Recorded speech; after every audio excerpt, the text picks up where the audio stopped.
Hello, hello, hello. This is Jeremy Kelly again. You may know me from my previous podcast of the Halloween franchise, along with being a guest on the Cage Club Podcast Network, plus a 2-second cameo on Kitchen Nightmares. Not joking, that actually happened. This is about one of the most beloved and popular franchises ever, the Harry Potter movies. I am joined again by John Curcio. Say hello, John. How's it going from isolation to everyone else? Now, I would say that this is acceptable social distancing, right, John? I would say close to about 2,000 miles definitely warrants solid isolation. I think we're doing good. Distancing, I should say. Yeah, yep. Just stay safe, everyone. Exactly. All right. The Harry Potter movies, obviously, it's one of the most profitable franchises. It's spawned from the J.K. Rowling young adult novels, and I think what we were talking before, John, that you've only seen the movies, right? That is correct. I've only seen the films. All right. Now I've done both. I've read the books and I've seen all the movies, so I like the idea that we're coming at this from uh, two different points of view. Yeah, absolutely. Because because obviously the movies I think are great adaptations. Obviously not perfect adaptations, but Hmm.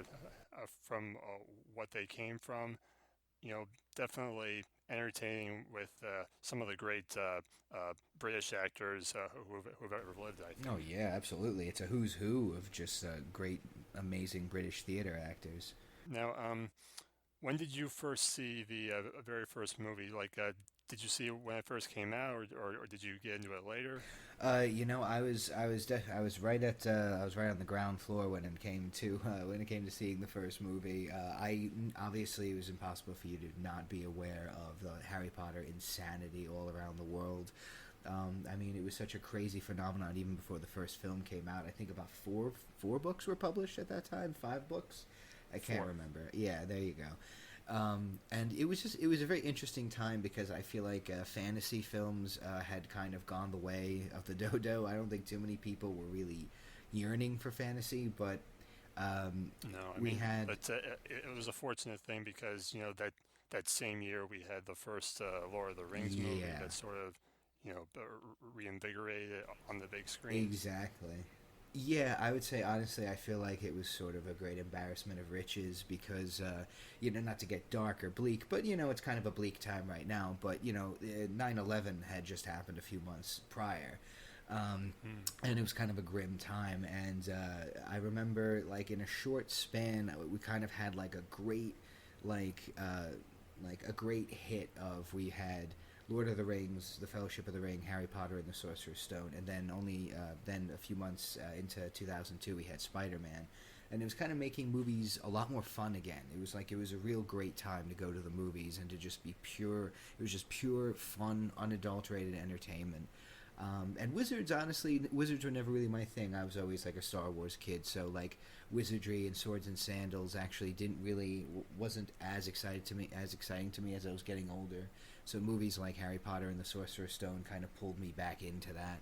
I actually, funny story. This is kind of embarrassing, but I actually had bought a ticket to see a different movie when I was going to. My mother used to just dump me at the theater, like down the street, because it was right down the street. We knew everybody in town, so it was no big deal. Um, but I was actually going to see this movie starring Jeff Bridges and Kevin Spacey, K-Pax. Have you ever seen it? No, I've never heard It's of it. not particularly great, but it's entertaining. It's kind of like One Flew Over the Cuckoo's Nest, but the main character is saying he's an alien. It's a weird film. But so I bought a ticket to see that because I had no connection to Harry Potter. But when I saw just kind of the swarms of people filling out all the different theaters, I'm like, all right, I got to see what this is about. So I just went into one of the theaters for Sorcerer's Stone way before assigned seating. I knew nothing about this universe. I knew nothing about the lore. I knew nothing about any of any of the verbiage, any of the mythos. I knew nothing. So the movie literally had to unfold for me. The movie had to tell me everything. It had to set up the universe. And that is a daunting job. I can't even imagine what Chris Columbus was under because for the people who've read the books, they already have sort of they kind of have a handicap on that one because you already have sort of a wealth of knowledge and you can follow it a little easier. Whereas someone like me, I went in there and I had no damn clue what was going on. So It was so Mm. yeah. So that was my first experience with it, and then I subsequently saw it two more times within the span of the next like 2 weeks, I think. Yeah, I went into the first movie, and we're saying Sorcerer's Stone because we're dumbass Americans. It was The originally Philosopher's obviously Stone. the Philosopher's Yeah, Stone, yeah. but yeah, like my start with Harry Potter, like I remember it must have been like Christmas of 1999 that I Mm-hmm. remember someone must have gotten me the first book, and I remember trying to read it. Like I remember sitting down and trying to get into it, but I wasn't a very comprehensive reader at that time. So I think I got through like maybe 50 pages, and then I just kind of kind of drifted away from it. And then when the movie Sorcerer's Stone came out, I don't think I was planning on seeing it, but I was invited because my cousin Tommy was having a birthday, Mm-hmm. and he invited me and some of his friends to go see Harry Potter. And I said, "Yeah, okay, I'll go." And Yeah. really not knowing if I would be interested or not, and yet just the way that this world opened up with obviously the talent on the screen and with the music and the production design, it was really just this grand new thing for me.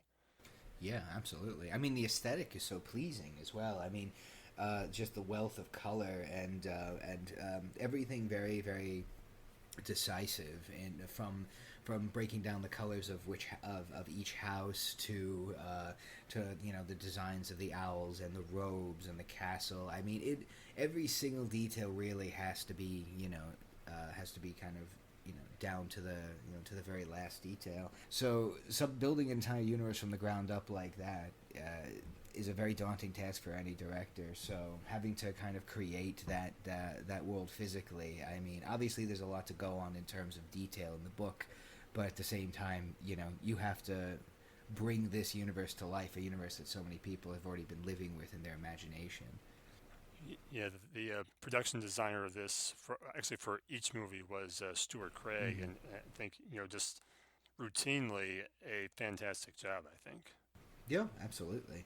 The design is very rich, and the great thing is the kind of the grammar of the Harry Potter universe and just the general aesthetic. I feel like Sorcerer's Stone definitely sets a perfect standard, and the great thing is that sort of that look and that aesthetic gets kind of molded in and changed depending on the kind of the mood of the film. As you go through each of them, you see that I think each one of them has a very distinct look to them.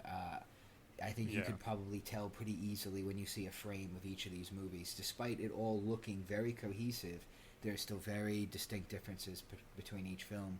This one, I think, being most definitely the most colorful I of was the just eight. thinking that. Yeah. Yeah. Obviously, I think by Prisoner of Azkaban, it was starting to get much more muted. Oh, absolutely. I mean, I remember vividly like seeing the previews for Prisoner of Azkaban and being like, oh, okay. I mean, even like even when I was in my teens, I was still kind of understanding the idea of franchises that as you go deeper into the films, yeah, it tends to get kind of I guess the best way to put it is like a sexier look. And yeah, I don't mean that just in a superficial way, but in just the idea of it just becomes a sexier art form, and the movies get more, more mature both in look and in tone. And yeah, you begin to see that definitely once we move into Quaron and onward. This one definitely it's smart though. I think that that's just the way to go. It's like not to get overly metaphorical, but the idea, of course, it starts off when he's a boy. He's young. He's the whole world is very new to him, and it's exciting, and everything is very wonderful, rich textures and everything. And then as you go through life, you begin to see how bleak and awful and terrible it can be. And then by the end of The it, world is yeah, awful. by the end of it, everything is kind of gray and just very dim. But this one definitely starts off with a really beautiful palette. Now, one thing that you do kind of grow to notice over time with the Columbus movie is that they're not particularly character driven. It's more about the story and the aesthetics, as you were saying. Hmm. Yeah. I mean, that's the thing is the first movie in particularly is going to be a bit bloated because you really each of these characters is given these wonderful quirks to kind of help you keep track of all the characters. You know what I mean? Like we begin to get those quieter moments where we have these really wonderful monologues and back and forth, between characters as we go on the series. But at the beginning, we're kind of just getting hit with a lot of information, so they have to, to navigate your way through these characters. Ron is clumsy but loyal, and Hermione is a bit of a smartass and very intelligent, and Malfoy's a jerk, and you just kind of get. It's great though because it helps you get acquainted with the universe. Like I said, I didn't know who any of these people were, but the way you gradually unfold it, I feel like they're able to kind of create a decent marriage between giving the information out to the audience as well as kind of helping us along to figure out kind of who these characters are. Yeah, and what we were saying about people who are in these movies, because at this point, I had no idea who Maggie Smith was, or who Alan Rickman was, or who Richard Harris or Robbie Hmm. Coltrane. So, just to get all these actors in these roles and give them so much life, really lends this sort of gravitas to these movies. Yeah, on the flip side of that, I knew all of those actors very like because I had been soaking up so many films around that time. That was really like a very in my life around that time, I was absorbing every possible movie I could find and actually going to get the VHS tapes, like going there and getting a bunch. And so I knew all of these actors, and so that's why, like you said, gravitas. Even if you're unfamiliar with them, they give such a weight to each performance that, like I said, it sticks with you, so you understand the character, even if you don't get to spend a whole lot of time with them. In actuality, actually, at the time, in the first movie, I did actually think that Richard Harris was Max von Sydow. Oh, That was until I saw the credits and I was like, damn, I got that wrong. But yeah, and I think that they carry sort of this old method of old style filmmaking, like David Lean or George Stevens, or even Richard Donner for Superman, where it's to get a mm, great wealth of very well known seasoned actors and stars, and that way they could really fill out the room with with the power and strength of like you said, their gravitas. yeah. It helps the audience take what's going on much more seriously. Definitely. I mean, you have these people walking like it's take a step back, pretending like you know nothing about Harry Potter, and just look at this film. I mean, look at the costumes. Like, Dumbledore literally has like that old style, like almost like a Father Christmas hat on. You know what I mean? Yeah. And they're wearing these very loud and lush robes, and if you caught this and you didn't know what it was, it would kind of look a little silly at first. But it's really just the everyone taking it seriously. It's the verisimilitude of it all, that every character is behaving as though they are living in this world, and it's not overly tongue in cheek. And that's the great thing about theater actors. There's just something about everything they do manages to ground the work somehow, because you're entranced by their ability to do so much with so little. I mean, Alan Rickman, God rest his soul, it does a whole lot with the Snape character, especially because in this film he's very bare bones. He's kind of the Yeah. red herring, and you don't really know exactly where he stands. But yet, I don't want to jump ahead. Basically, saying the wealth of the whole series, you begin to see, just how all these actors were kind of seeding their characters along really well. Well, I mean, the whole series is full of red herrings, basically. Oh yeah, absolutely. That's actually, I mean, that's the great thing is it's a multi-genre series, and the way I mean is that even though it's a fantasy wizarding world, it's also a murder mystery. So you have a little bit of that Yeah. Hercule Poirot, Sherlock Holmes, and then you could even go as because of the titles, it's the old adventure serials like Indiana Jones was a tribute to those. You know, Indiana Jones and the Right. Temple of Doom, Harry Potter and the Chamber of Secrets. So you get these great sort of cross genre elements to these movies, which is another reason why they're so entertaining. Is because you're getting a whole lot in one package. Each of these movies. Also, the fact that each movie takes place over the course of a year.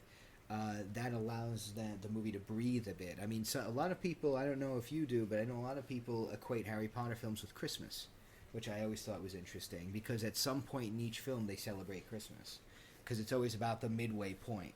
I know a few people who would regard them as Christmas movies because they pass over Christmas Yeah. at some Yeah, point. I. I personally have never really thought of it like that. Like a movie's No, not me neither. a Christmas movie just because one scene takes place on Yeah, no, Christmas. me neither. I think honestly, the best way I could say is like I think it's because I think the first.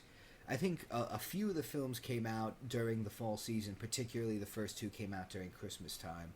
Yeah. That plus the fact that each of the movies do have sequences in Christmas, that I think kind of ingrained itself in a lot of people's bones. So as you get older, you still tend to get that, you know, you're in a Harry Potter mood during Christmas time. So I'd say it's got the Yeah. mood, but other than that, And I think probably because for a long time when these movies would air on ABC Family, it would often be around like November, oh December. yeah, yeah. That's why I think that's the thing is people equate a lot of times during the holidays they kind of all warm and toasty with their family watching the Harry Potter movies because I mean there's 8 of them and on television with commercials you're looking at 3 hour blocks, so you can literally spend an entire day watching these movies. And they're often in extended versions of when they air on Mm-hmm. TV. Mm-hmm. But going back to what you were saying about the multi-genre thing, I was actually just recently watching this one YouTube video talking about what he felt was wrong with the cursed child play, There's which a is lot of another things story wrong with that. for another day. Yeah, you're telling me. But one thing that you said was the Harry Potter stories, they weren't good because they were fantasy.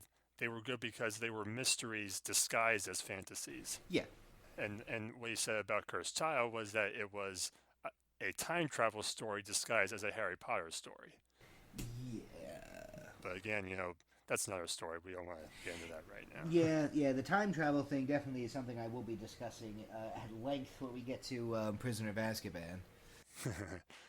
But anyway, getting back on topic here now. As far as the young actors, Daniel Radcliffe and Rupert Grint and Emma Watson, how would you say they are the first time out? Watching it again, I have noticed that Emma Watson, she tends to over enunciate a lot in this movie. Yeah, she definitely does. That's one thing I absolutely love about this series is watching them grow up because Yeah, I think you and I are about the same age as all three of them, or I think Rupert Grint's a little bit older, but I think Daniel yeah, Radcliffe was born 1989, yeah. so he's our age. So like we literally were growing up alongside these three. So I really loved that part of it, and seeing the evolution of their performances. I think that there is a great synchronicity. I really think that everything flows very nicely. I think yeah, she definitely tends to do that. And the great thing is, I feel like it's either this was a distinct choice by a very young Emma Watson to be like, oh, she would do this because Hermione wants to be impressive, so she would over Mhm. enunciate to make her sound very, very highly intelligent. Or it was Emma Watson as a young girl trying to over enunciate to make herself look more adult. Regardless, whichever it was, it works because that's who Hermione is. She's the one who always raises her hand. She's the one. She kind of talks down to the two at first because she's the girl, and that's what when they're young, it's teasing, and the teasing evolves as it goes on. But at the beginning, she's kind of a little bit fresh with them, and I think she likes to boss them around a little bit. But that's the thing. The dynamic eventually changes over time, and I liked that bit. I think all three of them did a very good job. I will say once again, I think an advantage of English actors is a lot of people get tantalized by the accent. And so like as a as a kid watching this movie, it's like all these like English kids with their accents. It was so charming, and so I was automatically sort of endeared to them, and not really looking too much at the performances, but they really are. They're very charming, and they have great chemistry. The three of them really do feel like over the course of the movie, you really feel very much that the two of them had that the three of them had become friends. Now, how do you think some of the effects for the first movie have aged? I mean, to me, they're kind of a mixture. Some of them, still look good. Some of them look a little weird, I think. Oh yeah, I mean that's just gonna happen. Yeah. I like Chris Columbus, but even his special effects productions tend to be very much on the corny side, and I don't think he really minds things looking a little bit more cartoony. I don't know why I feel that way, but like with the troll, of course, the troll is does not look particularly great. I appreciate they try to keep it in shadow and darkness as much as possible. Yeah, Yeah. and even the movies get a lot sharper. Like Chamber of Secrets looks a lot better. I think a lot sharper. And then as we move forward, but yeah, the effects are a bit wonky in it. But I just the way I equate it is the first movie in the most big genre films like this. The first one tends to usually look, I wouldn't say the weakest, but it's going to obviously look the more primitive as you go on, like the original Star Wars. Obviously, technically, it's not going to look as glossy or as perfect as some of the future films, but it doesn't matter because that is a part of the film's charm. So, yeah, it definitely it's dated in areas, but that was sort of the tools at the time. And since the first film particularly is has a great family film cheese factor to it, I let it slide on that one. But if the effects were continually like that as the series went on, once it got into darker territory, it would have been a real detractor. Yeah. I still think the look of the giant chess pieces are really good. I think that in that sequence it looks more like practical effects than anything computer generated. Oh, absolutely.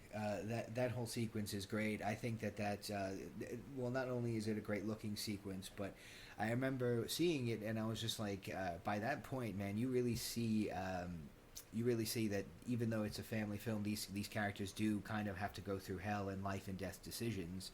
Yeah.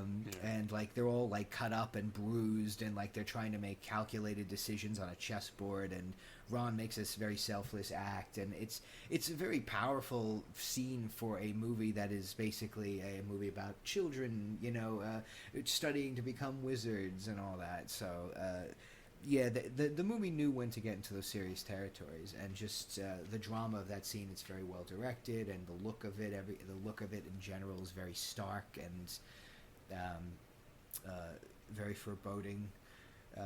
Yeah, it definitely it has. I think the look of Hogwarts is great. I think obviously it tends to get bigger and grander as the movies go on. Yeah. Which is fine, but I do think that they get kind of the general gist of it, and but obviously it tends to look a little bit more magical and mystical as the films go on.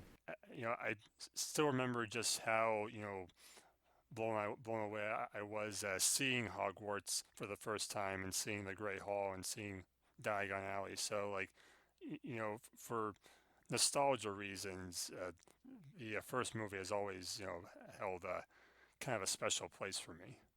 Yeah, it's the way it's filmed, particularly when we first see it. It's that and that warm lighting to it, that golden lighting Yeah. and it sometimes using that kind of lighting kind of will kind of flush the film out a little bit. But it's this great contrast with all of these great costumes and the great coloring against that that rich gold texture of the hall. And it's once again going to the actors. They express the wonderment that we're feeling while we're seeing it for the first time. And yeah, it does hit you. And That on top of, I mean, the music as well. I mean, because of course that little unknown 51-time Academy Award nominated composer John Williams, he went and once again have managed to write yet another theme that is linked with with a massive franchise. And that music mixed with all the actors' expressions and just the overall look of the Great Hall, that's going to that will stick with you forever, like when you first see it. So, and that's the great thing about it too, is that your first time seeing it is it's very warm and welcoming, and then I always keep going to what it's like at the end of the series, like when you see that it's become war torn. It's just so interesting to see the whole gamut. Yeah, this movie, as we talked about before, it was like a colossal hit when it first came out. I think it became the highest grossing opening weekend of all time, and I think adjusted for inflation, it's still the highest grossing domestically of the franchise. Yeah, I think that happens a lot with franchise starters, ones that kind of blow up on the first one. Usually, the first one will make the most because everyone wants to go and see what everyone's talking about. But then by the follow-ups, the people who were cool with it but weren't in love with it aren't rushing back to the theater. So that's when you net the people who are sticking around, and then but I mean, at the time, that was just it was massive. I mean, it was not just it was one of those things where the fan base was huge, and it already had it already had like a built-in following. And then the movie, of course, was everywhere. It was a big deal, and it was Christmas time, so obviously the big releases during the fall. So yeah, I totally understand. That totally makes sense why that would have been the one that kind of broke the records domestically. All right, so getting into the second movie, Chamber of Secrets, also directed by Chris Columbus, Mhm. obviously, and overly similar in a lot of ways, I think. Yeah, more or less. I mean, these were pretty much filmed back to back. Because I Nearly back to actually, back, yeah. I had, I mean, once again, talk about like just an embarrassment of riches. When I learned after seeing The Fellowship of the Ring and The Sorcerer's Stone that there were sequels coming out only a year later, I flipped because I just wasn't used to that. I waited 3 years for Attack of the Clones at that point. Think about that. I waited 3 years for Attack of the Clones. I only had to wait 1 year for Two Towers and Chamber of Secrets.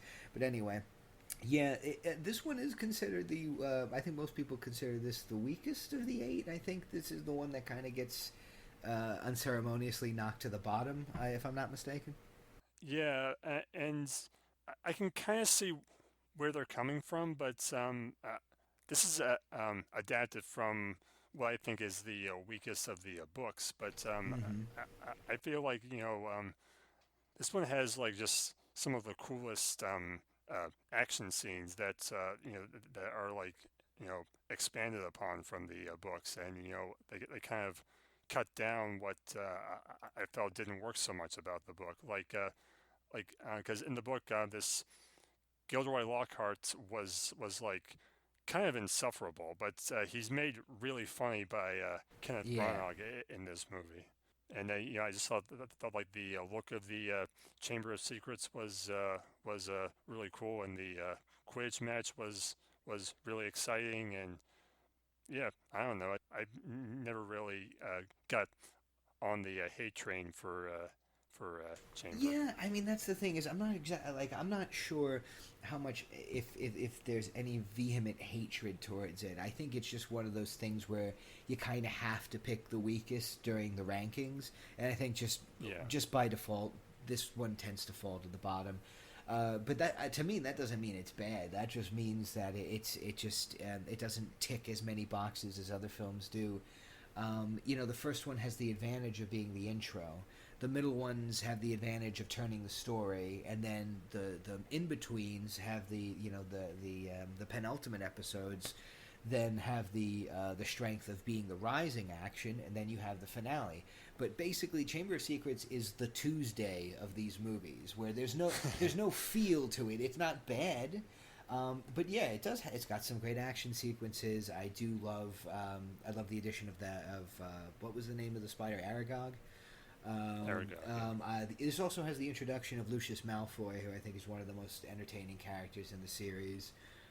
Yeah, So and yeah, and played by another British great, Jason Isaacs. Yeah, Jason Isaacs was on a roll. I mean, he was playing all the villains. He still plays great villains, but he was kind of on the roll being the bad guy around this time, and this was just a perfect Yeah, part for him. I don't think I really don't even imagine anyone else doing it.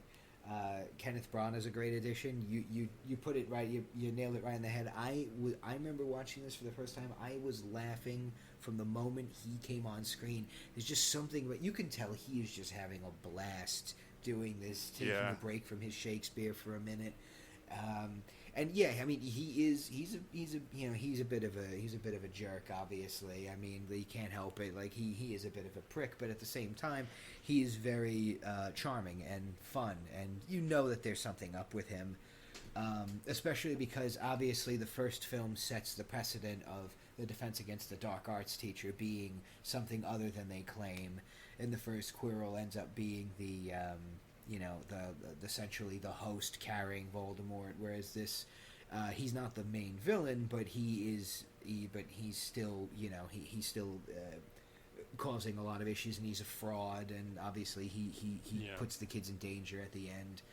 Um, and so you knew something was up about him, but you couldn't quite pin it. I love the idea that at the end of the day he's just a liar who wanted to sell books. I think that's great. I really do think that they need to check the credentials of these people more before hiring them. I mean, of yeah, all the classes to have a fraud teaching the defense against the dark arts, basically the equivalent of self defense, which it is. It is it's literally defense against the dark arts. But anyway, yeah, you get some great additions in this, and I do think even though I don't know if I think they did have different shoot schedules, like they weren't filming all scenes between these two films at the same time, but um, no, like I think this started filming just after the first movie was released. yeah, so that's why I don't know what the advantage was, but I think it looks a little bit sharper. I think some of the effects look a little bit tighter. Yeah, Aragog still looks pretty good. The Basilisk still looks really good, I think. Yeah, they did a good job with that. The car, what's it called? The car sequence with It Ron was and Harry.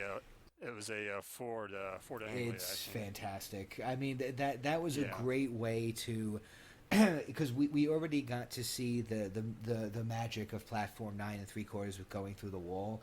So I like that they didn't just do, hey, they're going to go back to the train. It's like they let these characters mess up so we can get another.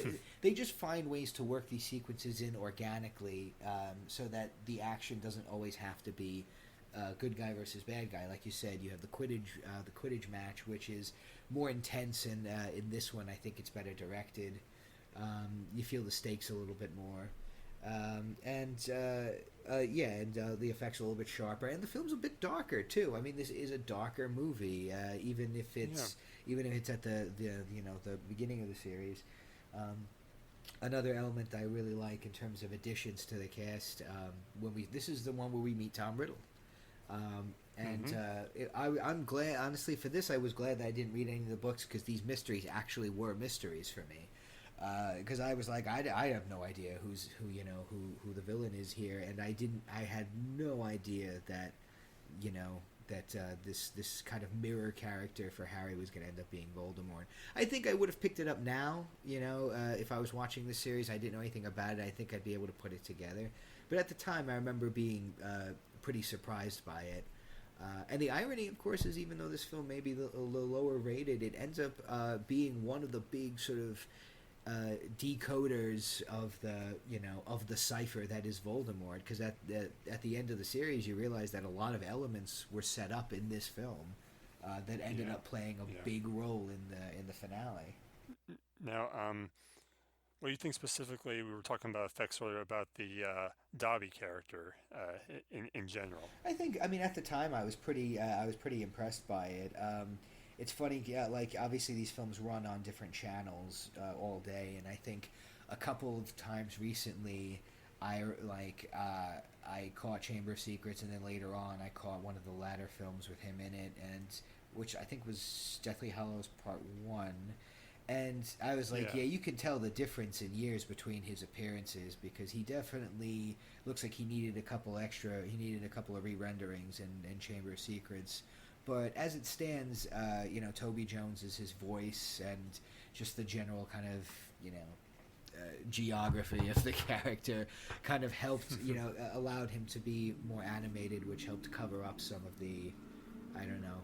I don't want to knock it too much because it's really actually pretty good for the time. But it's just when you have a completely CGI character like that, one that isn't mocap that obviously Peter Jackson was working on at the time with Andy Serkis for the Two Towers.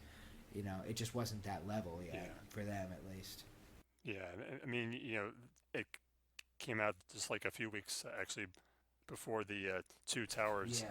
came out, and just the difference between Dobby and Gollum, obviously Oh night yeah, and day. yeah. But They were probably irritated that Peter Jackson was doing some voodoo over there with the mocap suits and with Andy Serkis, and just the achievement that they broke through. I mean, that was, that just came out of nowhere. So, I'd imagine they looked at that and were like, "Damn it, we've got to up our game now for the next one."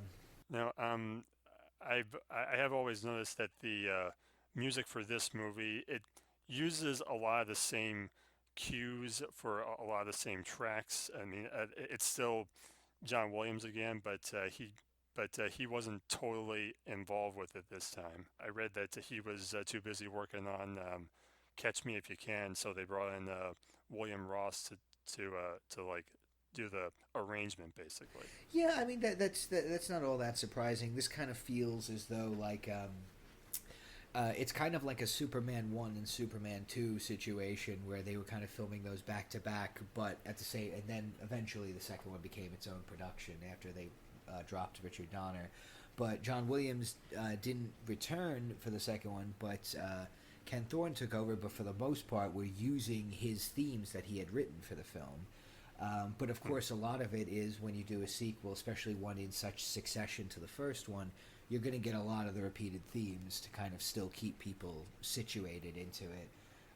So yeah, you do get a lot of repetition in this with some obviously some newer tracks for some of the action sequences and for the Tom Riddle sequences but yeah, I mean it still has that great Williams flavor, and I think if you're gonna watch these movies, the first one, the second one tend to really kind of meld together kind of perfectly. So for me, the music repetition, if you're watching the films in succession, it doesn't bother me all that much. Especially because one of the frequent themes in the one that's used at the end credits of both of these films, I don't think they really use that theme often in the remainder of the series, but No, it was kind of like a a romantic suite that Williams used a few times in the first two films, but yeah, it kind of didn't really show up later on. So no. I think each movie after that had a slightly different theme going for the start of the end yeah, it's credits. kind of like a Bond movie, right? I mean, you're gonna have things that are repeated, but you're also gonna have to you have the central James Bond theme that's in every one of them, but you also need to have a new couple of pieces of music woven into the composition, with each film. Now, okay, on to part three, Prisoner of Azkaban. Now, this movie I have kind of a weird history with. Well, I mean, it's not that weird, but because I mean, I would have to reread the books again and really think about it. At this point, I would say that the book Prisoner of Azkaban might be my favorite, and I remember seeing this movie for the first time and just being kind of put off by how different it was compared to the first two. I mean, this was the first time that they changed directors. They went to Alfonso Cuarón, Yeah. and just a lot of developments from the book were slightly changed or even omitted. So at that time, I felt like this was a weaker entry, but I will say years later, it might be my personal favorite. Personal favorite book or film? The film, Film. film as well. That's this is very very very common. People see like this is on like it's almost unanimous amongst a lot of people as the favorite. It's kind of like I know I keep jumping to other franchises. It's kind of like Wrath of Khan in Star Trek. Or Mm-hmm. Empire Strikes Back in Star Wars. People always seem to fall to this one. I like this movie a lot. It's not one of my favorites. I do enjoy it, and I think the charm of the film, particularly, is that it really. The best way I can describe it is if you're watching a TV series, you have your main arc, the one that's kind of flowing the whole mythology through and threading it properly. But then you have a couple of one-off episodes that kind of deal specifically with character development, and Mm-hmm. some other mischief, and it slightly moves the main story across, but it's mainly focused on building the character. This film in particular, and this book, I'm assuming, uh, is more focused on the trio, and kind of feels like they're kind of on the onset of their growing pains, really, Yeah. because everything is starting to get more exaggerated. They were kids essentially, preteens in the first two, but now they're starting to have a little bit more of the jolt and the energy, of kids going through their adolescence. So there's a lot of tension and a lot of tempers raising. So I mean, I appreciate that this one's a little bit more like the kids are set loose. Um, uh, and of course, I mean, it does have some great mystery to it. Obviously, you have once again the mysterious defense against the dark arts teacher. You have uh, you have the whole mystery of Peter Pettigrew and all that. I think that, but I think the thing that clicks with most people is that this really does feel like you can kind of pluck it out and watch it on its own. And even though it does move the story along in the bigger sense, it also really does feel like a perfect one-off piece. Mm. Yeah, I just love the fact that this movie like really gives the actors and the characters a chance to like feel real in more of a sense than we've gotten before. Like I think this is the first time that the Radcliffe, Grant, and Watson that they don't feel like child actors anymore. They they feel now more like actors, like that they're growing up more and they're like dealing with more uh, adult expectations and responsibilities. Yeah, yeah, exactly. Exactly, where everything is sort of heightened in this at this point. Also, I mean, you have Quaron directing them, so I'm sure that he was directing them as adults and not directing them as children. And because everyone feels a lot more mature, there feels like there really does feel like a jump between Chamber Secrets and this. All of their characters are really more fully formed now, and it's just everything's kind of more on a wild ride. No one's really holding Harry's hand and feeding him information. Well, I mean, he's still getting information fed to him, but he really is kind of thrown into the action right away with this one. I also one thing I enjoy about this is it begins to show us a darker side of Harry, which plays a huge part Yeah. in the fifth film, and onward from there. But you see that all the kind of the crap he's been taking for the first few films, and obviously what he's been taking all his life, it's starting to flare up, and that's what happens to you around that age. You start to kind of just get a well up of feelings and emotions, and the way it was his other aunt, right? The one that he balloons, the one turns into a Yeah. giant blimp. I mean, Yeah. she's a bitch. I mean, that's the best way to put it. I mean, she is a horrible human being, and you can't help it but kind of you're glad he did it. But at the same time, like he used his magic, which he wasn't supposed to do, and he did it to harm a family member, and that's just the beginning of it. And obviously, once the big serious black reveal, the first reveal, I mean, he literally outwardly states he's going to kill him. When you're younger, you're watching movies. The hero wants to kill a bad guy. It's not that uncommon. But when you get older, you're like, this is like a 14 or 15-year-old kid talking about how he's gonna murder the man who might have ratted out his parents. This movie got dark really quickly. Now, just to clarify one thing, Aunt Marge, who's played by Miss Trunchbull, Of um, course. it's it's not a blood relative to him. Mm. It's his Uncle Vernon's sister. Yeah. Ugh. So it's not someone that he's like actually related to, but he's just always been forced to call her Aunt Marge. Yeah, absolutely. Being stuck, just being trapped in that prison of a family. Yeah. But I mean, I get why most people choose this as their favorite. It's definitely got a great deal of charm to it, and it has a lot of heart to it too. I also love the way it's shot. Like there's a lot of long takes that go through windows and stuff like that. So, like we see like when Harry is like watching everyone go to Hogsmeade and Yeah, like the camera.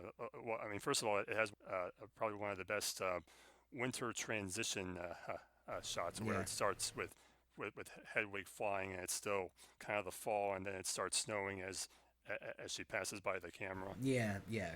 I mean, let's. I think it's fair to say Quaron is the best director of the lot of Harry Potter directors. I mean, just by default, Quaron is the best director.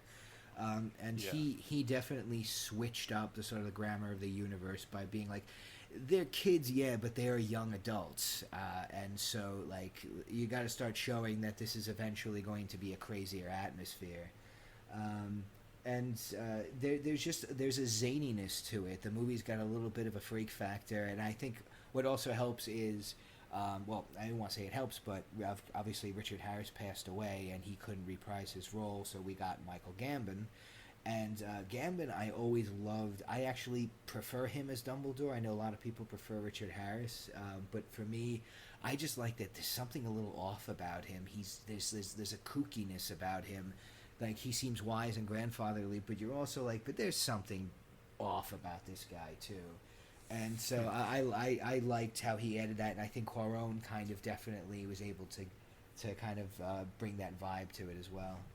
I think Gambone he gets it right this time, but the in the later installments he's kind of all over the map. Like so, I overall prefer Harris, but yeah, I like that he does have what you said a quirkiness to him. Like especially at the end when Harry and Hermione when they've returned from their time turner journey and they just say he's free, we did it, and he just goes, did what? Good night. Yeah. Like yeah, I thought that was a great little touch Yeah, there. absolutely.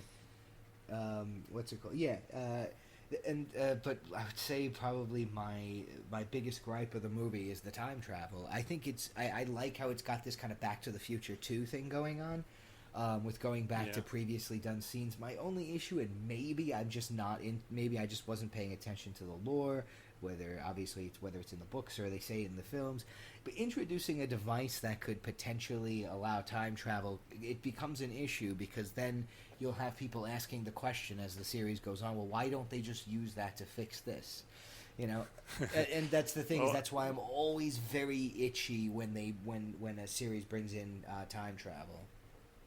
yeah, I mean, it's explained a little better in the books. Like they really emphasize how dangerous it is to meddle with time, Oh and yeah, in fact, like at the end of the book, Hermione she gives back the time turner, and then in Order of the Phoenix, when they're all at the Ministry of Magic in the climax, like the whole supply of time turners are destroyed, which was basically J.K. Rowling's whole way of saying, "There, we can't do any more time travel stuff." yeah, How ironic. yeah, yeah, right.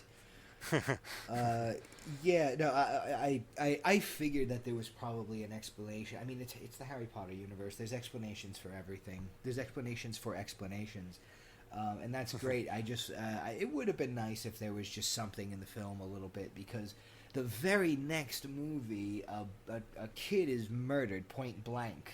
You know, it's just like it's the equivalent of essentially getting a gunshot to the head. Like he's out And so when you find out that there's a little device that could turn back time, it's like, hey, maybe you wanna do something about that. But I definitely would have liked just one line, just something simple to be like, yeah, we realized that how dangerous it was. We came close to doing something very bad, so we melted the damn thing, or we threw it to the bottom of the ocean, or something. I don't know. It just to me that is a time travel in the world of wizardry. A time travel device is like it's like an atomic bomb, as far as I'm concerned.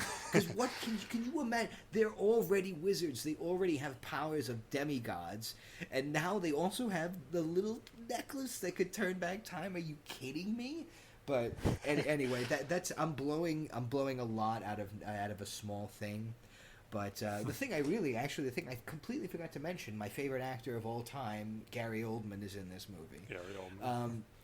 And this was a time I was becoming a smartass. Obviously, you start following along with the themes, and obviously there's always the twists. And I was like, you cast Gary Oldman as the guy who apparently is responsible for Harry Potter's parents' deaths, ratting them out effectively. And you have Gary Oldman playing. He looks like Charles Manson, and he looks like a lunatic on all the posters. And I'm like, he's not gonna be the bad guy. I'm like, this. I mean, I'm catching on. I get what they're doing, but that's not the problem. That's not a problem at all. Because the real mystery is obviously, well, then what is causing this whole thing, and definitely wouldn't have guessed the twist on this one either. Yeah, I mean, they don't really go into the whole animagus thing about how a wizard can turn themselves into animals with like certain training or whatever. But yeah, I can see how that would have kind of come out of the blue as far as discovering that this guy Peter Pettigrew who betrayed Harry's parents was this rat who was living in his dormitory. Yeah, and the great thing is at first I kind of the first time I saw this movie I wasn't picking up on any of the little driblets and hints and breadcrumbs throughout the film that suggested that the rat and Peter Pettigrew were involved in the story, because there are great little bits throughout the movie. At first I thought it was a little too much. I'm like, really? They're just going like, oh, it's the rat. Let's be done with it. But it really is clever. It's a lot cleverer than I initially thought. And also, I'm going on to cast additions, because you also have David Thewlis in this as well as Yeah. Lupin. Once again, doing the whole wait till the other shoe drops, because he's the defense against the dark arts teacher. But in this case, even though he was lying and even though he was duplicitous, he was doing it for a good reason. He actually is a genuinely good guy. He's kind of messed up. I like how now we're starting to see the ramifications of this war that they've been speaking about. I mean, now we're really starting to see the dregs of it, with all the older characters talking about what happened. It's really unsettling, like you have Lupin, who it turns out is a werewolf. His face is all scarred up, and Sirius Black was framed. His teeth are rotting, and he's escaped from prison. And Peter Pettigrew, this rat, literally becoming a rat, And even when Snape corners them and all that, like there's just this rich history, and you're starting to see really the nasty side of it. This is the beginning of we're gonna be like, it's we're starting to move away from just, hey, it's good wizards versus bad wizards. It's like families were destroyed, people died. This is kind of the fallout from all of it.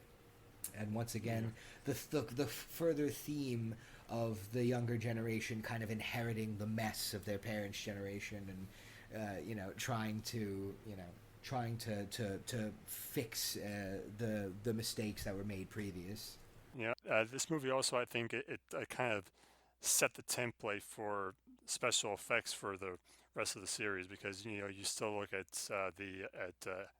Buckbeak, the hippogriff, and the Dementors, and just how kind of alive they seem, and how like darkly rendered they seem. Like I read that they were originally going to do something totally different with the Dementors. Like they were going to film them like fluttering underwater practically, but they just I think it was like too ambitious basically. Yeah, I'm with each Harry Potter movie. I'm assuming that they always wanted to keep moving and making each of them look as best as possible. This I feel like this one actually it kind of changes up the color scheme a little bit as well, and I think Yeah, the directors of the following films kind of jump off from this point more. I feel like a lot of them really use this as more of a as a jumping off as opposed to the first two. Just obviously because it's getting more and more adult. Uh, I mean, it is a great looking movie.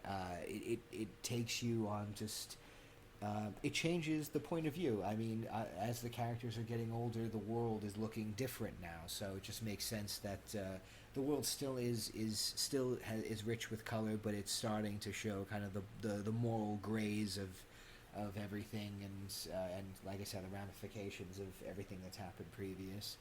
But it is a gorgeous movie. I mean, Cuarón knows how to direct a movie.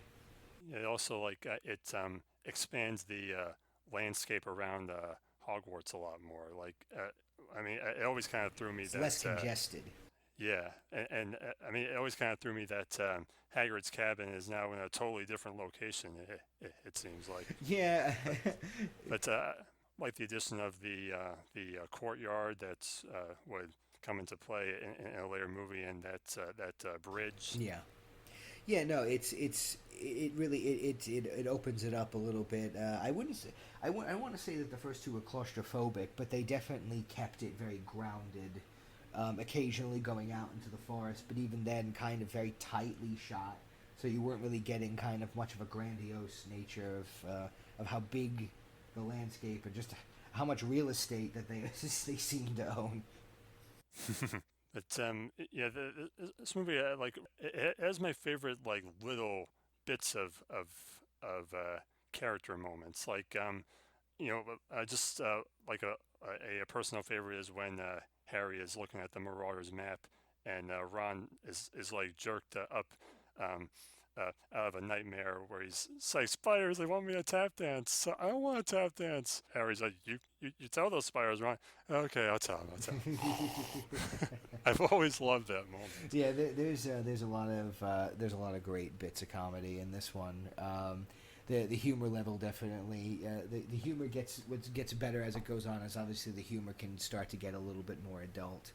Um, yeah, this one's just got a great charm about it too. And I also like that it finally gives scenes to Fred and George Weasley, Yeah, you know, Ron's very funny brothers, who I think barely got any lines in the first two I movies. honestly couldn't. I can barely remember. I think I remember them a bit in Chamber of Secrets during the scene where everyone's getting their books. But I really, otherwise, they really start to get bigger and bigger as the movies go on. They're hysterical. They never seem to be in class. They're never doing anything other than causing mischief, and that's what's great. They especially, I think they really, I think they probably hit their heights. I think for me, especially in Order of the Phoenix, once things become too like totalitarian at Hogwarts, the ones who are the most mischievous are the big heroes. So yeah, they're fantastic in this, and you start to fall in love with them, and that's the great thing is over time they really become some of the big favorites. Also, one scene in particular that always breaks my heart, and because when I first saw it, I'm so cynical. I already assumed doom, but when Sirius and Harry they finally obviously are on an even keel, and you know Harry knows the truth about Sirius, and Sirius talks to him about how because he is his godfather, basically asking if he wanted if he essentially wanted to move in with him, and like essentially like so he could be a father figure to him, and I'm like, this is great, this is fantastic. He'll actually have a good father figure. So when does he die? Because I'm like, that's great. Because Harry just seems so happy at the prospect of actually having like a father or an uncle figure to look up to, and to have a non-abusive home life with. I just remember when that scene played out, I'm like, oh, this is really nice. It's going to lead to something very very sad. Overall, the only thing that I still don't have a good feel on is the shrunken heads Mm-hmm. on the night Uh bus. huh. It's like I've never really understood that. They never did that again. I don't think. I don't remember seeing them in any other movie. That whole sequence on the bus was just zany. I mean, it's almost as if the. I mean, I know Quaron definitely has his quirks, but it almost felt like they had a guest director doing this sequence, and they were like, let's do something that really really blows their mind. I remember like every time I watched that, I don't know whether to laugh or to be disturbed, or I'm not quite sure what feeling I'm supposed to be feeling, but it's a fun enough sequence that I excuse some of the stranger elements of it. Yeah. Okay, so we move on to Goblet of Fire, which is the first PG-13 movie, and it's very clear from like the first minute that the series isn't playing around anymore.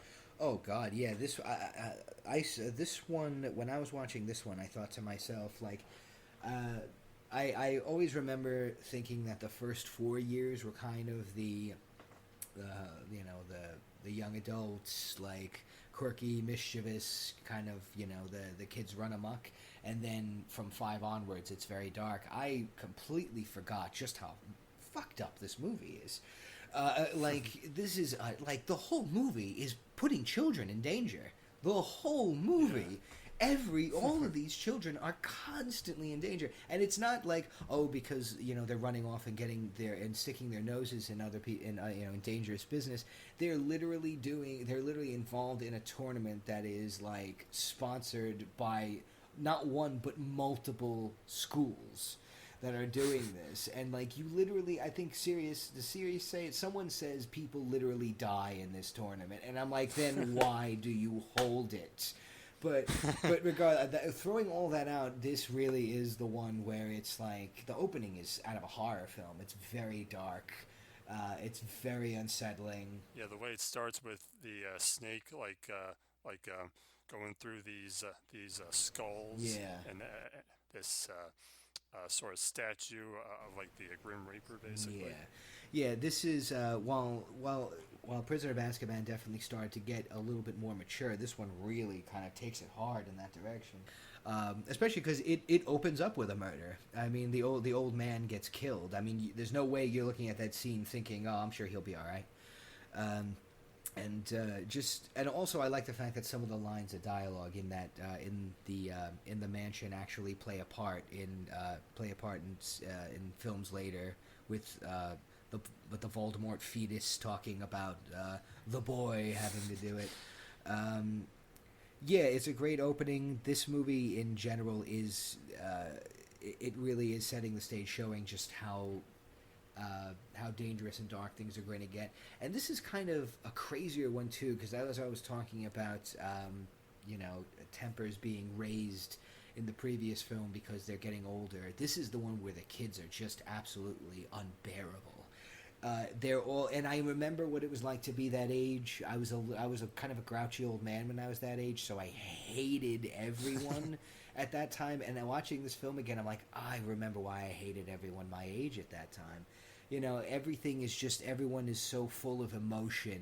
Even Ron gets angry at Harry for basically no good reason in the middle of the movie, purely because the two of them just had to have it out about something. The uncertain emotions between Ron and Hermione coming out as antagonistic, and just overall all the other kids, and the fact that there's a dance, and everyone's asking each other out, and it's very cute. But then of course you switch in and you have the Triwizard tournaments, which, I mean, each one I'm like, they're insane that they actually have these people go through these things. I know it's one of those situations that where like the situation itself gets so much worse as you grow up, because it's like, do they really have to make Harry fight the dragon and the mer people just because his name came out of the Goblet of Fire? Like, can't they Right? just say, "No, you don't have to do this. You're only 14. Just sit this You one guys are out." wizards. Like, you can't just alter a contract. Like, you can't go to the rules and be like, let's put an asterisk in here and be like, in case a Dark Lord frames one of the children for apparently trying to get into the tournament, and someone who is underage who automatically should be disqualified from it in the first place, and they're just like, nah, we'll just roll with it. And I'm like, but you know that in the previous three films, Harry Potter's been at the center of all of these horrible conspiracies that may be leading to the rise of their equivalent of Adolf Hitler. And they think, and then his name mysteriously comes out of this cup, and everyone in that room should have been like, okay, this is a master evil plan at work. Let's shut this shit down. Let's stop this right now. But you know what they do? Nah, let's see where it goes. Let's just see what happens. The only one who tries to put a stop to it is Professor McGonagall. Yeah, she's the voice of reason. Yeah, who everyone has agrees unanimously now is the most responsible character in this whole franchise. Oh God, yeah. She is the letter of the law, and that's why everyone loves her, because you get what you know. She is you get what you see with her. I mean, that's it. You know, there's nothing duplicitous or mysterious about her. She is a straight arrow. And you know full well that the school's going to be hers once the crazy man falls, and that's another thing too. Is so as I was saying with Dumbledore being a little bit quirky. So two things. First, obviously, once we learn, the veil is lifted, and we see just kind of how grim this gets, and how Harry essentially in this whole grand scheme essentially was going to have to die towards the end of it for the story to conclude, and Dumbledore obviously has access to a lot of this information. And yet he still lets this happen, like almost as if he was like, well, I mean, he's gonna die anyway, so I mean, we might as well toss him in there, after I verbally assault him for apparently throwing his name into the cup. I mean, why would any of them think that he did? Do they not see he is walking anxiety? Every time I look at Harry looks either happy or like he just found out that he married his mother. Like, he always, like, those are his two expressions, and so he's always a ball of anxiety, and they ask him, did you put your name in? Yeah, of course he did. I'm sure he wanted to do this. This was definitely a plan of this kid with anxiety. I want to be involved in 3 tournaments that will most likely kill me. That's, definitely what he wanted. But, yeah. Anyway, I'm totally off topic. I don't even know where we started with this part. But just about how dark things got in this movie. Yeah. I mean, well, going into even breaking away from tone, the additions of the cast in this one, there are so many characters dumped into this movie. Like, we were getting 3 or 4 maybe new characters with Chamber of Secrets and then Prisoner of Azkaban, like 4 or 5 characters, only 3 of them really big, important. This is like, here's like 18 new characters, and you're going to have to remember where all of them stand. The first night I saw this movie, I'm like, who is that again? Like, wait, Victor Crumb's dad? What? He was a Death Eater? Like, what is going on? Yeah, but there are a lot of great characters. I think my favorite additions, I do love the Cedric Diggory character. This was played by Batman. Yeah, played by Batman himself. Before Edward Cullen, which is great because I knew from this that he was actually a very good, charming actor. And I love how he's kind of... I always like the kind of the juxtaposition of him and Harry, because like Cedric is the popular kid. Everyone likes Cedric. He's popular. He's good looking. Everyone enjoys being around him. Harry is kind of the weird kid, and no one really knows what's going on with him at any given moment. And I like how the two of them actually have a very kind of honest camaraderie, because obviously each one of the 3 characters has very distinct personalities.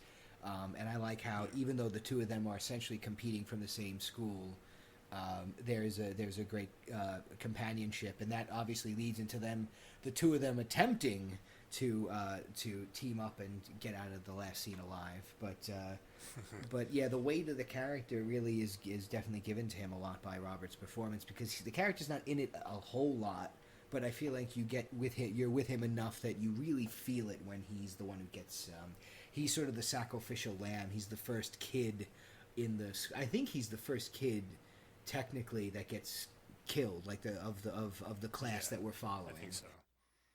You were saying about all these characters, and there were a lot more in the book, but of Oh course the God, book it's over 700 pages. it's a So long book. yeah, but you know, for how much they chopped down, they didn't make things flow too well a lot of the time in this movie. Like scenes just kind of jump around a lot. There's so much. I honestly, the in terms of most of these films, I have most difficult time, I think, navigating the geography of this film. Like normally with each of them, you kind of know where you are. Like, oh, okay, this is just before the troll scene in the bathroom and all that in Sorcerer's Stone and yada yada yada. But with this one, it's like I can't remember when this happened. I remember the three tournaments in what succession they are, but because there are 800 threads of story between each of them, I can't really remember where certain scenes go. I pretty much just I remember the specific sequences that stuck with me in this film were the mermaid part, which still freaks me out and unsettles me and makes me really question the morals and ethics of this school. And then the scene with the dance. I forget what they called the ball. I forget what the name of it was. The Yule Ball. Yeah, oh God, I'm just thinking of the director now, the Yule Bowl. But he's, but that's probably actually I think that's probably my favorite sequence in the film, next to after the shining maze that they go through to get to the graveyard. And you want to talk about two completely different sequences. The thing I liked about the dance sequence is this is really showing the state of where all of these kids are in terms of their emotions, in terms of their social class. You're seeing more of an eruption of the kind of you know the social landscape of the kids, kind of pulling away from all of the dark stuff that's happening with Snape and Crumb behind closed doors whispering about Death Eaters and all this other dark foreboding stuff. So I like how it takes a minute to take a breath. Also, I'll never forget first opening night seeing that, of course, packed house to the gills, and the moment where Emma Watson or Hermione descends from the steps wearing her dress. All the people in the crowd, like especially like the mothers, like gasped. It was almost like they were watching their daughter, dressed up for prom for the first time, and because it was like the first time you were seeing Emma Watson as a young woman, and she was in this dress, and it was just I think everyone in the crowd kind of just felt like happy parents or something, like proud relatives. And that's what these movies do to you. They pull you in. You feel like you're a part of the family. So, I remember hearing that reaction. I'm like, wow, these people are like acting like proud mothers to a fictional character. This is really really something. Yeah, I do really like the way how this movie portrays the sort of anxieties of that age because you know I wasn't like you. Like I wasn't like a crotchety old man at the age of 14 or 15 or whatever. But Yeah. I did get bullied a bit. Like I was like a little bit of an outcast, and had no idea how to talk to girls my age. Uh, But in fact, I still don't. But, there's but there's not much to it, man. You're overthinking it. Trust me. Just honestly, just be a functioning human being, and I think that should be enough. But yeah, like so the scenes where he is trying to ask, his where Harry's trying to ask his crush Cho Chang out. Like I totally get the panicked emotion that you can get in that type of situation. Oh yeah, I mean, asking. I mean, obviously, that's once again the thing I like about this series is it helps you. It brings these characters through what they'd be going through during their adolescence, on top of these grandiose, battles of good and evil wizards. That's what these great stories are supposed to do. I was a big Smallville fan, and it started literally a month before the first film came out.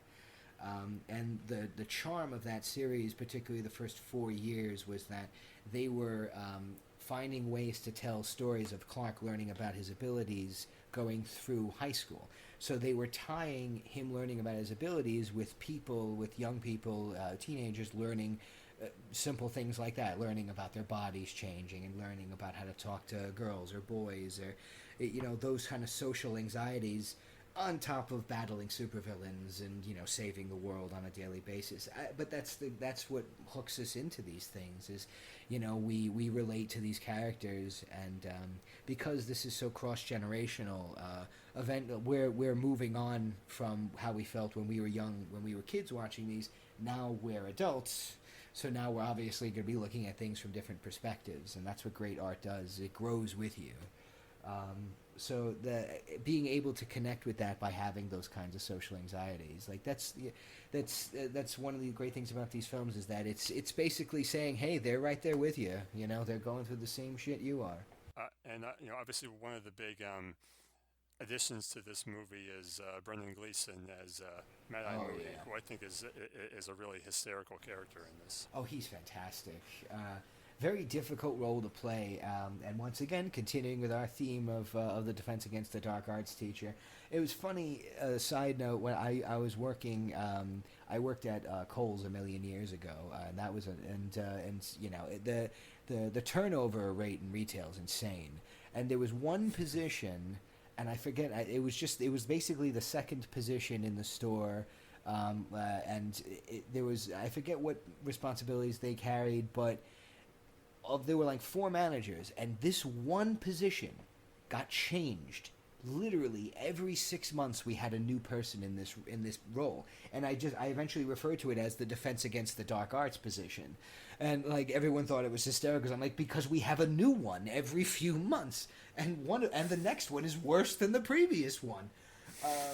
But yeah, he's a great character because he's really the first time we get like, because Lupin was very good at really teaching defense and using your imagination and really trying to win with your heart, but Brendan Gleeson comes in, and and Mad Eye Moody comes in, and obviously we learn later on that it's Barty Crouch Jr., but showing just how nasty the battle can be, and showing them the dark curses and obviously talking about the weight of using Avada Kedavra. I mean, it's a bullet to the head. That's the way I look at it. It's a hollow point. Also interesting that the torture curse Crucio is actually my last name with just the R and the U reversed, which answers a lot of questions in my life. But yeah, he's amazing. It's a difficult role to play, and I admire the fact that he had to essentially play the character again in following films, even though we're kind of meeting him for the first time in the following films, because we've really only been with the Barty Crouch Jr. version of him throughout this movie. Yeah, like I remember in the book version of Order of the Phoenix, when Harry is being taken away from the Dursleys by the Order, and Moody's there, and he calls him and he says, Professor Moody, and in the book Moody says, well, I don't know about Professor. I never got around to much teaching, did I? Exactly. He is great, and that creepy kind of Heath Ledger Joker tongue thing that he and David Tennant do. This was before The Dark Knight. I have to preface that. I don't want people to get angry saying like it wasn't Heath Ledger, it was David Tennant. God damn it. But I like that little bit. But I mean, the way I kind of just put it in my, I guess you call it my headcanon, is I just like to imagine that Barty Crouch Jr. is a really good, like, impersonator, and he really was basing him very much on what Mad Eye Moody is like, except for those little moments where he bleeds through. Yeah, so if I look at it that way, then, well, if he was imitating him perfectly, then I'm assuming this is what Mad Eye Moody is like. And he basically is when you see the following movies. He's great. I remember, and the great thing is you can look at his moments in the film, and when you first watch it, you're kind of like, even though he's very kind of unsettling in that scene where he's teaching the kids, part of you is like, well, these kids eventually are going to have to learn this stuff. They can't be babied forever. And then, of course, when he torments Draco, you're enjoying it because Draco's a prick. But then, obviously, once later on you see everything, you're like, yeah, it makes sense. There was clearly someone really dark, behind his eyes, pulling his strings on that. And obviously, if you know the character of Barty Crouch Jr., you know how like angry he would be at seeing another Death Eater. In this case, it would be Draco's father. Escape Azkaban, escape confinement, rather than try to resurrect uh, Voldemort like he's been trying to do. So there is that resentment factor there. Yeah, he's the true believer.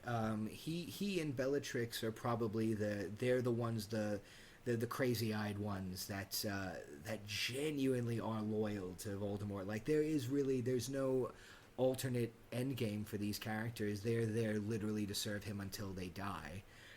Whereas you have characters like Lucius, Lucius is an opportunist. He's a businessman. I think he probably enjoyed having the wealth of resources from as a powerful Death Eater, and being very politically savvy and putting his hands in multiple pockets. He was probably sitting pretty in that interim when Voldemort was gone and slowly trying to get back to power. So Lucius was probably enjoying being kind of the de facto number one while Voldemort was away. And so of course, that leads to the confrontation between the two of them later when Voldemort is not particularly pleased that Lucius was taking the scenic route to bring old Voldy back to life. But yeah, speaking of which, let's get into the graveyard scene because for as many faults as this movie has as an adaptation, that entire sequence is still just unbelievable. Absolutely, the final sequence is. I mean, wow. I mean, it's thinking about kind of the gravity of it. The one thing I knew about this movie going into it is I knew this was the one where Voldemort returned 100%, with an explanation as opposed to the Rise of Skywalker. But we'll talk about it. That's another franchise for another time. But there's no somehow in this case. We actually get to see them literally making a Voldemort soup to bring him back to life. That whole scene is a little of this, a little of that. Yeah, it's disgusting. They literally pull you into another world. It's a graveyard. You're surrounded by death. The games are over. Cedric Diggory is put down like a dog right away. I mean, how creepy is it? You have Peter Pettigrew cuts off his own hand. They drop this creepy fetus into a big, oven. And then a cauldron, and then he just stirs into smoke and becomes Ralph Fiennes. I remember when I first saw it, I was very excited because they built this character up over so many movies. I didn't know very much about him other than what the films had presented to me. So, but I knew Ralph Fiennes was playing him, and so I was expecting a CGI I don't know, a CGI monster, but I was expecting something to be a bit overproduced because they were building him up so much. I was so relieved when Rafe started speaking and he had this very soft register, and I was like, ooh, like that actually creeped me out so much more. I feel like most actors would have made him very growly, would have made him very, would have tried to overdo it and be a little bit too cackling movie monster.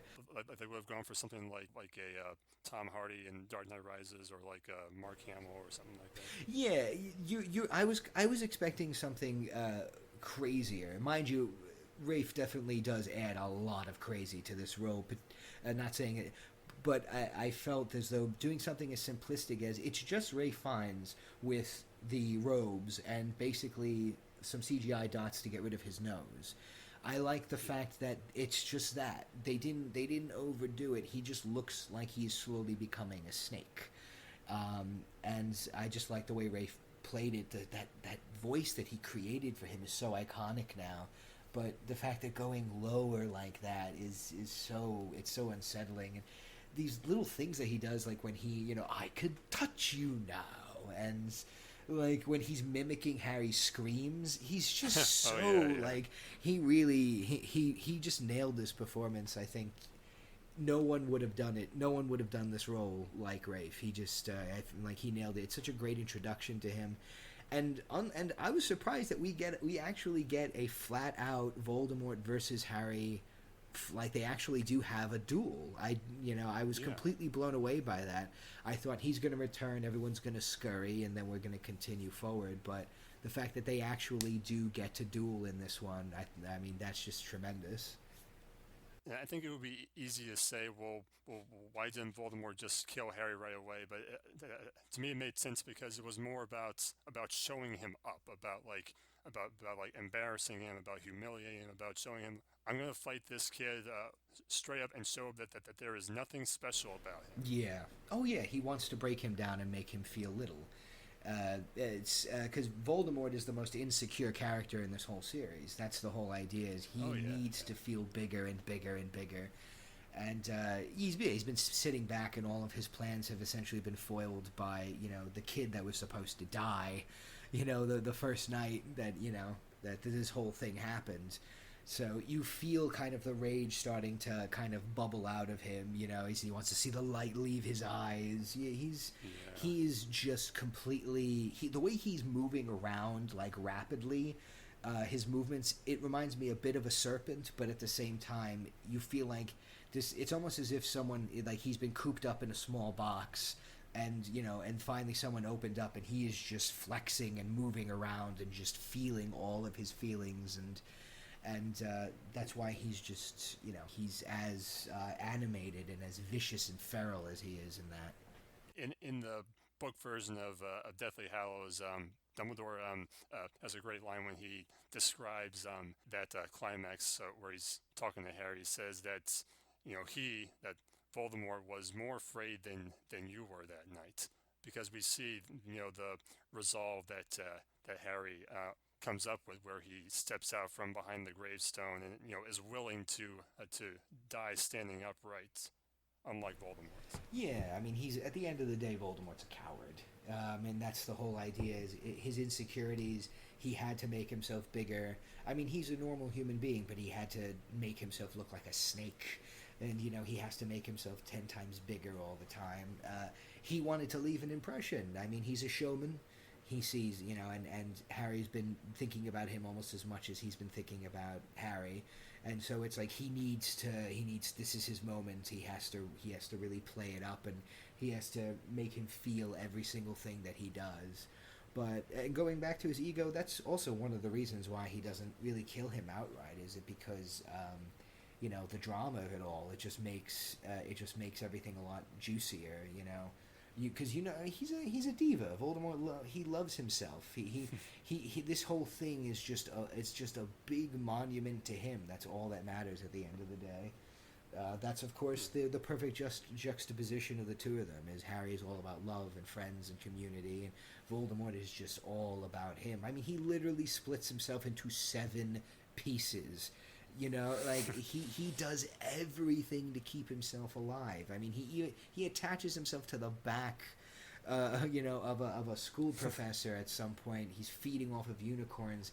He is scraping to stay to keep himself alive, and even going just what's it called? Slightly jumping ahead for a moment, but he is he still does very much have that fear. When Dumbledore arrives to confront him at the end of Order of the Phoenix, you still get that sense that Voldemort is afraid of his headmaster still. He's Yeah. still the schoolboy who is still afraid he's going to get put in his place by old headmaster. So I love the fact that over time you begin to see his real weakness is just him, his own hubris. You might have heard this before, but you remember what a Bogart is, right, from Prisoner? I read one time that someone asked J.K. Rowling what Voldemort would see, and she said that he would see his own dead corpse. Yeah, yeah. He cannot handle the idea of death. Death is the one thing that he wants to conquer the most. People who obsess over that, obviously, it's everything else is just going to wither away around them because he only cares about his own preservation. It's kind of funny. It reminds me of there's an old Doctor Who episode.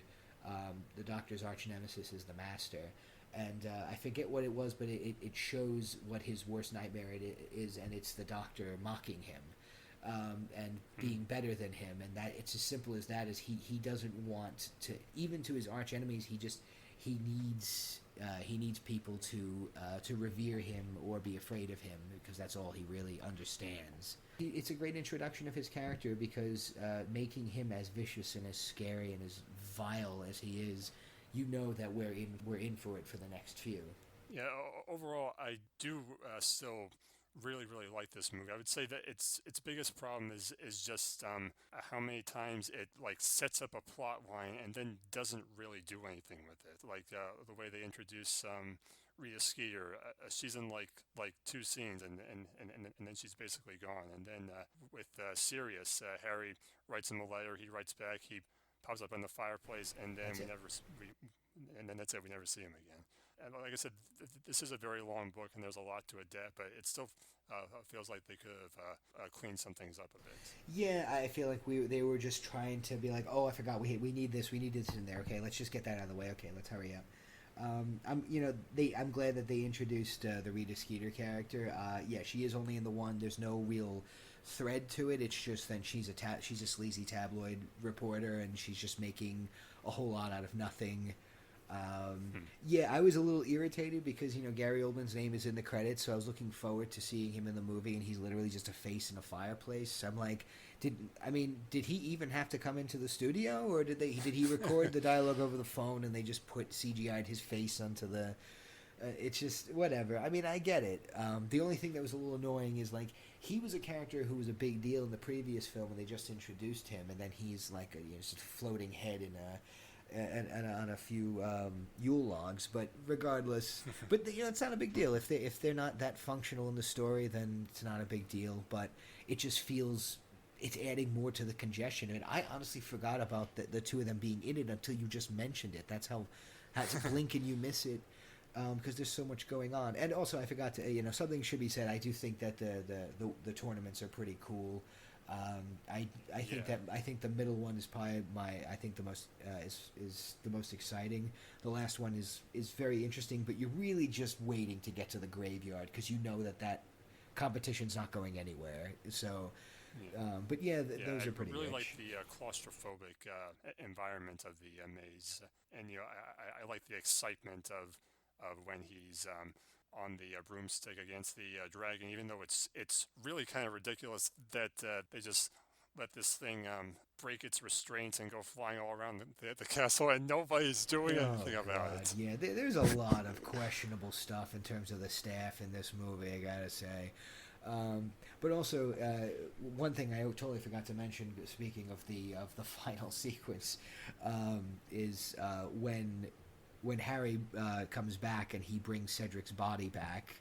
Just saying that is so is so like it's so unsettling, but Oh and yeah, like it's such a horrible moment. It's like it's he falls heartbreaking. back in. Harry is screaming and crying that Voldemort is back. He's bleeding. He's bruised. Cedric's body is there. He's dead, and it takes. I like the way it's directed because it's not just everybody starts screaming, because when something like that happens, people are waiting to like some people are like what's going on, what's happening, like no one really Yeah, knows what's going on. People are whispering and muttering, and it's like I think it was Dumbledore said like a child's been murdered, like there's or there's so much going on, and then when Cedric's father pushes his way through the crowd, that's just I cry every time. It's just yeah, so heart wrenching because they do yeah, once again to remind you, even though these films are fantastical, you have these moments that remind you that these are people and that life and death is still a thing. Like there's no whimsical thing that's going to bring Cedric back. He's dead, and his father is going to have to, his father's holding him, and everyone's just standing there, completely don't know what to do. It's really it's so awful, but so well done. And if there's ever really truly a moment that's like this is really where it's all turning now. You know, it's all falling from here. I feel like it's that moment that because now all of the kids are seeing what's going on. It's not just the trio and a handful of the adults who are kind of like, oh, this big thing happened. Let's just wrap it up and not tell anybody else about it. Now it's like, well, there's a dead kid now and everyone saw it, so now you know things are going to get a lot dirtier now. Things are going to get a lot nastier. Yeah, it's a totally different tone than the way the first three ended. Like they were much more uplifting by comparison. It's like, oh, we won the House Cup. Oh, look, Hagrid's back. Oh, I'm flying on this incredible broomstick, and now this boy is dead, and the Dark Lord has returned. Yeah, exactly. I didn't appreciate it enough when I first saw it, but it's really telling. Of course, I mean they even flat out say it. I mean Hermione even says everything's going to change now, isn't it? Like it's it, and them standing on the and them you know looking out on the sun and everything and all that. It's like this is like one of the last times that they're going to be looking out there with. With those same young eyes, because things are going to go way down after this. That's for sure.